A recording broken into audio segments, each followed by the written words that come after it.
Hello friend, welcome to the channel pharmacy dictionary. आप देख रहे हैं हमारा मेडिसिन रिव्यू एक्सक्लूसिव सीरीज और इस सीरीज में हम बात करते हैं कुछ इंपॉर्टेंट मेडिसिन का जो या तो प्रिस्क्रिप्शन मेडिसिन हो सकते हैं या तो ओटीसी प्रोडक्ट हो सकते हैं। हम क्या बात करते हैं, हम बात करते हैं उनके बेसिक इंडिकेशन के बारे में कि वो जो दवाई जिसके ऊपर आप नॉलेज लेने के लिए वीडियो देख रहे हैं या जिसको आपके डॉक्टर ने दिया हुआ है वो आखिर किस किस प्रॉब्लम को सॉल्व करने में किया जाता है, उस दवाई के अंदर कौन कौन से इंडिविजुअल कॉन्स्टिट्यूएंट हैं और हर एक कॉन्स्टिट्यूएंट का अपना काम करने का तरीका यानी कि मैकेनिज्म ऑफ एक्शन क्या होता है जिससे वो प्रॉब्लम सॉल्व हो पाता है, जिसके परेशान होने के बाद आपने वो दवाई लेना स्टार्ट किया था। मैं एक रजिस्टर्ड फार्मासिस्ट और प्रोफेशनल फार्माकोलॉजिस्ट हूं। 11 साल से ऊपर का टीचिंग एक्सपीरियंस है। आज हम एक ऐसे प्रोडक्ट के बारे में बात करेंगे जो सिरप के रूप में हो सकता है, जो सस्पेंशन के रूप में हो सकता है और ये टैबलेट के फॉर्म में भी हो सकता है, क्योंकि ड्रग के कई अलग अलग फॉर्म्स होते हैं। इससे ड्रग का नेचर, उसका मैकेनिज्म ऑफ एक्शन बदलता नहीं है, बल्कि वो डज जो आपको देने वाले हैं उसकी कंपैटिबिलिटी यानी कि उसको इजी टू यूज के हिसाब से उसका डोजेस फॉर्म बदलता रहता है। चलिए बात कर लेते हैं आज के जितने भी प्रोडक्ट में हम डिस्कस करेंगे उसके मेन पॉइंट के बारे में। आज मैं बात करूंगा सिरप के बारे में जो कि बेसिकली आपकी कॉन्स्टिपेशन की प्रॉब्लम को रिजॉल्व करने का काम करते होंगे। और आपको पता है कि सबसे पहले हम प्रॉब्लम के बारे में डिस्कस करते हैं ताकि उस प्रॉब्लम का जड़ तक पहुंच सके कि प्रॉब्लम हुई कैसे है, फिर उसको ठीक करना कोई बहुत बड़ी बात नहीं रह जाएगी। जब हम बात करते हैं कॉन्स्टिपेशन का तो ये एक ऐसा फिनोमिना है जिसमें आपका जो स्टूल का फॉर्मेशन है वो बहुत हार्ड रूप से होने लगता है। इसकी जो एक प्रकार से मॉइस्चर कंटेंट होना चाहिए स्टूल में वो कम होने लगता है। पेरिस्टाल्टिक मूवमेंट आपके जीआई पार्ट का कम होने लगता है जिसकी वजह से उसको प्रॉपर एक्सपेल नहीं कर पाते। अब ऐसा क्यों होता है, इसके पीछे की कहानी क्या है, सबसे पहले शुरू करते हैं शुरुआत से। जब कभी भी आप कोई भी खाना खाते हो, खाना खाने के बाद उसका डाइजेशन जो है वह आपके मुंह से स्टार्ट हो जाता है। जब आप उसे चबाते हैं तो आपके मुंह से सलाइवा यानी कि लार निकलता है। ये उस खाने को अच्छे से मिक्स कर देता है जिससे कि वो आगे जाकर के पचने में आसानी हो। उसके बाद जब आप अच्छी तरीके से चबा लेते हैं तो फिर उसे आगे भेजते हैं। याद रखिए कि अगर आपने अच्छे से नहीं चबाया, सिर्फ निगल लिया, तो ये कॉन्स्टिपेशन का एक पहला कारण हो सकता है। उसके बाद अगर आपने अच्छे से चबा लिया, चलो बढ़िया बात है, उसके बाद आप इसे निगल लेते हैं, इसोफेगल पार्ट तक पहुंच जाता है, आपके स्टमक में पहुंचता है। स्टमक में पहुंचने के बाद ये एसिड के सिक्रेशन को फैसिलिटेट करता है wide different cascade of nerve impulses. यहां पे एसिड यानी कि डाइजेस्टिव जूस यानी कि HCl सिक्रीट होता है। इस HCl का काम यह है कि वो आपके फूड को पचाने में, तोड़ने में, चूर्ण बनाने में मदद करे। यहां पे भी अगर HCl की मात्रा कम होती है तो अपच की प्रॉब्लम होगी और वो दूसरा कारण बन सकता है कॉन्स्टिपेशन का।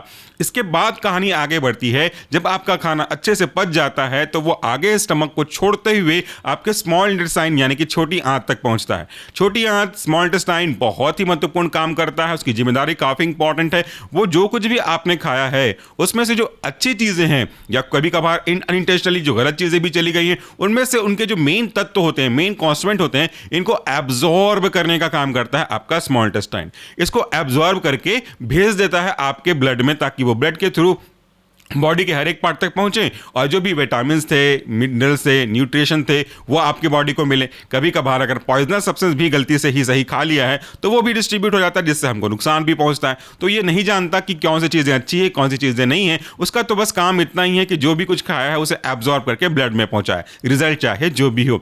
इसके बाद वो जो खाना बचा हुआ है, अभी तक तो खाना से बोल सकते हो, वो पूरा अवशोषित होने के बाद, एब्जॉर्प्शन उसके होने के बाद वो चला जाता है आपके अगले पहिए पे, वह आपका लार्ज इंटेस्टाइन जिसे हम बड़ी आंत कहते हैं। अगर आप लार्ज इंटेस्टाइन का एक स्पेसिफिक पर्पस देखोगे तो एब्जॉर्प्शन के साथ इसका कोई विशेष लगाव नहीं है, लेना देना नहीं है।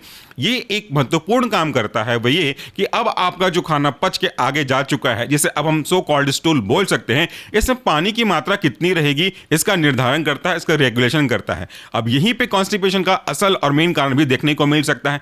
मान लेते हैं कि अगर उस लार्ज इंटेस्टाइन में जो भी खाना पचा हुआ फॉर्म में गया है, उस लार्ज इंटेस्टाइन में बचे हुए खाने को जिसे हम स्टूल कर रहे हैं उसमें अच्छा खासा पानी बना हुआ है, और अगर आपका लार्ज इंटेस्टाइन उस स्टूल में जो भी पानी है इसे अपनी ओर खींच रहा है तो उस स्टूल में अब पानी की कैसी हो जाएगी, कमी हो जाएगी। और अगर अधिक मात्रा में पानी को स्टूल में से खींच करके वो बाहर अपनी तरफ लेके जाता है तो जो आपका स्टूल है वो बहुत ज़्यादा हार्ड हो जाएगा और हार्ड होने की वजह से उसे आप प्रोपेल नहीं कर पाएंगे। स्फिंक्टर भी आपका कॉन्स्ट्रिक्ट हो जाएगा, जिसके कारण से भी प्रॉब्लम होगी। तो जब वो स्टूल पास नहीं होगा तो अच्छे से पेट भी साफ नहीं होगा और यही प्रॉब्लम कहलाती है आपकी कॉन्स्टिपेशन। यहाँ पे एक चीज़ और जानना जरूरी है, हालांकि इससे संबंध नहीं है, वो दूसरी प्रॉब्लम है, बट कारण है तो साथ में समझा भी देता हूँ। अगर यहाँ पे आपके लार्ज इंटेस्टाइन में जो स्टूल प्रेजेंट है इसमें पानी की मात्रा ठीक ठाक है, एब्सोल्युटली ओके है, बट किसी कारण से जो आपका लार्ज इंटेस्टाइन के पार्ट्स हैं, इंटरनल डायमीटर्स है, वो बाहर से वाटर को इसके अंदर छोड़ देते हैं, तो अब पानी की मात्रा स्टूल में ज्यादा हो जाएगा, जो कि आगे जाकर के लूज मोशन का कारण बनेगा। अब यहां पे समझ में आ गया आपको लूज मोशन। ये मैंने बात आपको क्यों बताई, क्योंकि यहीं पे प्रॉब्लम है और यहीं पे सॉल्यूशन है।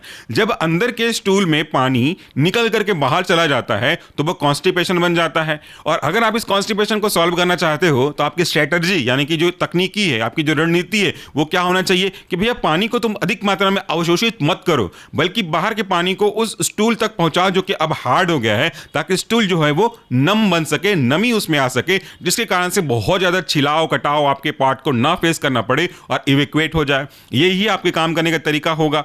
अब यहां पे एक प्रॉब्लम और सुन लीजिए। अगर आप लंबे समय से कॉन्स्टिपेशन से परेशान है, आपकी स्टूल बहुत हार्ड हो रही है, तो जब ये स्टूल एनोरेक्टल पार्ट से मूव करता हुआ जाएगा तो आपके स्मूथ पार्ट्स को वो रप्चर कर देगा और लॉन्गिट्यूडल एक कट्स बन जाएगा, जिसे आप फिशर कहते हो, जो कि आगे जाकर के आपके लिए फिस्टुला या तो फिर पाइल्स के एक कारण में से हो सकता है। तीनों चीजें बिल्कुल अलग अलग हैं, फिशर अलग है, फिस्टुला अलग है, पाइल्स अलग है, बट हाँ शुरुआत अगर एक की हो रही है तो चांसेस है कि दूसरा प्रॉब्लम भी साथ में आ सकता है और कभी कभार तीनों प्रॉब्लम साथ में आ सकते हैं। ये हो गई प्रॉब्लम। अब इस प्रॉब्लम का सॉल्यूशन क्या है, वीडियो डिटेल पे बनेगा, आप जहां तक चाहें देख सकते हैं, जहां तक चाहें छोड़ सकते हैं। कॉन्स्टिपेशन के कई कारण होते हैं, मुख्य कारण पे थोड़ा सा स्टिक रहते हैं, वह है आपका डाइट, कि आपने क्या खाया और क्या नहीं खाया। क्या नहीं खाया उसके बारे में अगर पहले बात करें तो आपने अपने डाइट में डाइटरी फाइबर्स कंटेनिंग सब्सटेंस को नहीं खाया। डाइटरी फाइबर्स मतलब ऐसे रेशे जो कि खाने के साथ मिलते हैं। रेशा समझते हो, जैसे नारियल का छिलका अगर आप छिल लोगे तो वो उसका रेशा होगा और ये रेशे पानी को बहुत अच्छे से एब्जॉर्ब करते हैं। नारियल के छिलके को छिल लो, उसको अच्छे से साफ कर लो, उसका बूरा निकाल लो, उसके बाद पानी में डाल दो, तो वो पानी को कैसे करेगा, एब्जॉर्ब करेगा। एक सूखा जूट का बोरा होता है, जो अगर आप कहीं देखे होंगे तो सीमेंट कंक्रीट की रोड बनती रहती है, तो रोड बनने के बाद उस बोरे को सुखा करके उस सड़क के ऊपर डाला जाता है, ताकि बोरा पानी को अच्छे से एब्जॉर्ब करे और धीरे धीरे आपके पानी को ट्रांसफर करे। एक एग्जाम्पल और ले लो, घर में रोटियां बनती हैं और कई बार रोटी बनने के बाद आटे को डो करने के बाद थोड़ा देर के लिए हमको रुकना पड़ता है, तो उसको ऐसे खुला का खुला तो नहीं छोड़ते, एक अच्छे टॉवेल पे गीला करके उसको ढक दिया जाता है ताकि नमी मेंटेन रहे। बस यही कॉन्सेप्ट आपको यहां भी यूज करना है।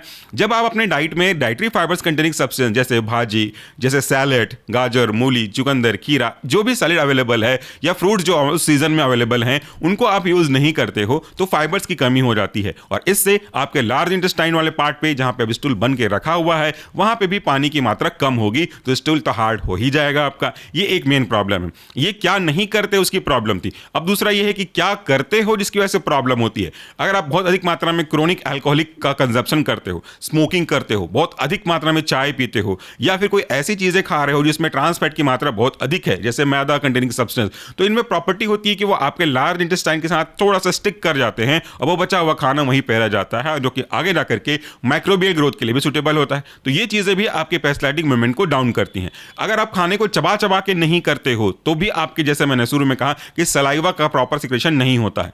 अगर आप कोल्ड ड्रिंक का कंजप्शन ज्यादा करते हो, ज्यादा मतलब एक आध बार कभी कभार पी लिया, इससे नहीं है, ओकेजनली नहीं है, फ्रीक्वेंटली अगर आप कर रहे हो तब की बात है, तब जाकर के आपको प्रॉब्लम होती है। आप एंटासिड का बहुत ज्यादा यूज करते हो, हर थोड़ी देर में एंटासिड सब्सटेंस लेने लगते हो, तो भी एक प्रॉब्लम का कारण हो सकता है। और आप स्ट्रेस बहुत लेते हो, इसके कारण से भी आपको कॉन्स्टिपेशन हो सकता है। तो एक मोटा मोटा मैंने आपको बताया कि इस कॉन्स्टिपेशन के कारण क्या क्या हो सकते हैं। अगर आप डिटेल से देखना चाहेंगे तो हमारे मेन चैनल सोल्यूशन फार्मेसी पे ऑलरेडी अवेलेबल है वीडियोस, कॉन्स्टिपेशन के ऊपर लंबे लंबे पार्ट्स में अवेलेबल है। अब बारी आती है ट्रीटमेंट की। तो ट्रीटमेंट के लिए मैं क्या यूज करूंगा।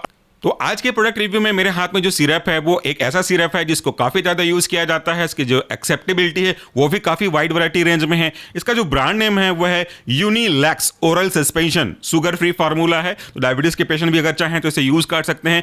इस यूनिलैक्स को बनाने वाली कंपनी है टोरेंट फार्मा। अब बात करते हैं इसके एक्टिव कॉन्स्टेंट के बारे में। इसमें एक ही एक्टिव कॉन्स्टेंट है, वह है lactulose solution, United state pharmacopoeia के गाइडलाइन को फॉलो करते हुए।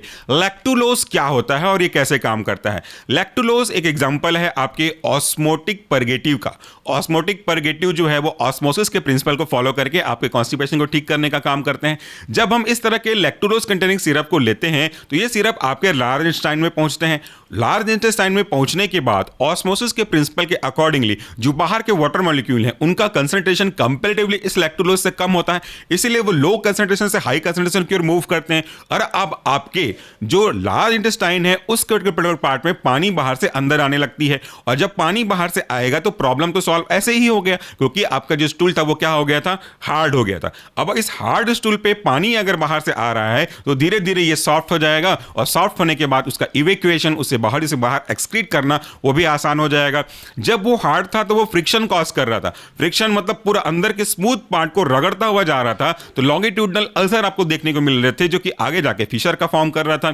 तो ऐसे केस में भी ये काम आएगा। इसलिए ये जो लैक्टोज का सिरप है, ये एक और सिरप जो हमने बात किया था, वो ऐसे पेशेंट के लिए भी यूजफुल है जिनको पाइल्स की सर्जरी हुई है, जिनको कॉन्स्टिपेशन है, फिशर की प्रॉब्लम है, फिस्टुला की प्रॉब्लम है, बेड रिडन है, डिलीवरी हुई है, या कोई भी ऐसा केस हुआ हो जिस पे आपको डेडिकेट कंसंट्रेशन के साथ एक स्पेसिफिक केयर भी मेंटेन करके रखना होगा। तो ऐसे केस में ये दवाइयां काम आती हैं। तो ये था हमारा आज का प्रोडक्ट रिव्यू, जिसमें मैं छोटे से बात किया कि आखिर ये दवाइयां काम कैसे करती हैं। आई होप कि आपको आपका कॉन्सेप्ट रिगार्डिंग टू कॉन्स्टिपेशन ठीक हुआ होगा। जाते जाते बस यही रिकमेंडेशन है कि दवाइयों के ऊपर डिपेंड रहना पूरी तरह से सही बात नहीं है। इफ इट इज पॉसिबल, मैंने कहा if it is possible, then try to consume ऐसे फूड को कंज्यूम करिए जो आपकी कॉन्स्टिपेशन के कारण को ही सॉल्व कर दे। डाइटरी फाइबर्स कंटेनिंग फ्रूट्स लीजिए, फ्रूट्स के साथ लीफी हरी वेजिटेबल्स लीजिए, और पानी का मात्रा अच्छे से आप रखिए, तो आपकी प्रॉब्लम सॉल्व हो जाएगी। Thank you, take care.